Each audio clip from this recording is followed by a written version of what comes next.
Here at this privately owned wildlife park in South Africa, the staff are using a unique method to try and inspire the public to care more about animals. Or Lazmi has managed to integrate herself with not one, but 4 lions. She's known these animals since they were cubs, and she's so confident they'll be well behaved that at this park, they'll even allow people into the enclosure with them. This is bonkers. It's a controversial setup, even though there's always other members of her team keeping watch. Hi.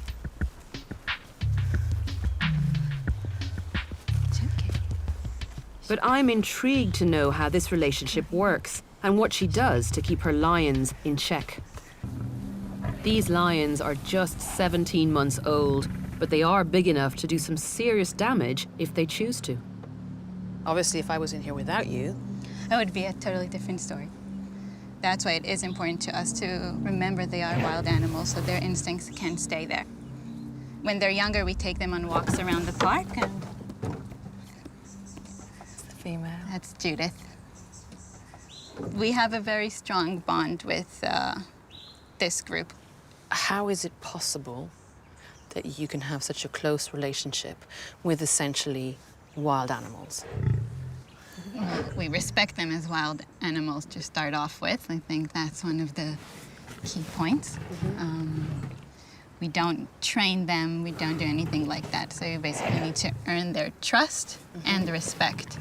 They've known me as a constant dominant figure in their life since they were babies, and that's why I'm able to go so up close to them now. Okay, so you're mentioning a dominant figure, which means that hierarchy is at play here, understanding how these animals would normally behave in the wild. Yeah.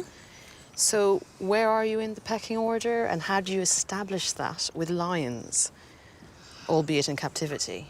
I think it's just because we've been there since they were babies.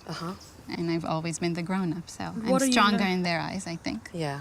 And obviously they needed to have a figure that will put them back in place, and they are put back in place when they misbehave. How do you learn how to do that? How did you... Just from interacting with them. Over time, you learn their behavior. You learn to read their looks and mood swings and their different personalities. Or has clearly grown attached to these lions. But if things go according to plan, she won't have this relationship with them forever.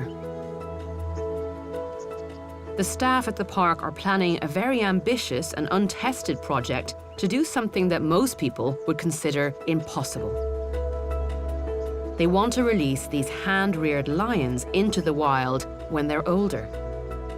I was under the impression that if any individuals are for release, that you must have absolutely no contact with them. That's what we're hoping to prove wrong, because you have, right now in South Africa, more lions in captivity than in the wild. Yeah. So if we can take the animals from this situation and prove that you can turn them wild again, then we can be saving quite a few of them. We believe it's possible, and we believe our intimate knowledge of these ones will help us achieve that goal. And hopefully they'll be our first ambassadors. They're amazing animals, they really are. They're perfect.